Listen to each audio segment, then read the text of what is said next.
बहुत समय पहले की बात है। एक छोटे से गांव में एक किसान रहता था। किसान बहुत गरीब था, लेकिन ईमानदार और मेहनती था। एक दिन किसान अपने खेत में काम कर रहा था, तभी उसे एक चमकती हुई चीज दिखाई दी। जब वह पास गया तो देखा कि एक सुंदर, चमकीली नागिन उसके सामने खड़ी थी। वह नागिन कोई साधारण नागिन नहीं थी, बल्कि एक जादुई नागिन थी।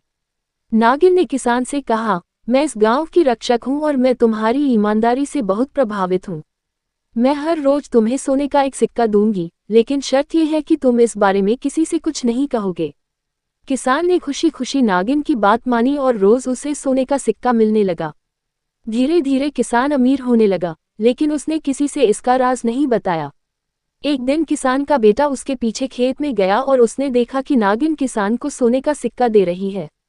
बेटे ने लालच में आकर सोचा, अगर यह नागिन रोज एक सोने का सिक्का दे सकती है, तो इसके पास और भी बहुत सोना होगा। क्यों न इसे मारकर सारा सोना ले लूं। अगले दिन जैसे ही नागिन सिक्का देने आई, किसान के बेटे ने उस पर हमला कर दिया। नागिन ने तुरंत अपने जादू से उसे पत्थर बना दिया और फिर वहां से गायब हो गई। किसान ने अपने बेटे की मूर्खता और लालच के कारण सब कुछ खो दिया। अब न तो उसे सोने के सिक्के मिलते थे और न ही उसका बेटा वापस आया। कहानी से शिक्षा मिलती है कि लालच बुरी बला है।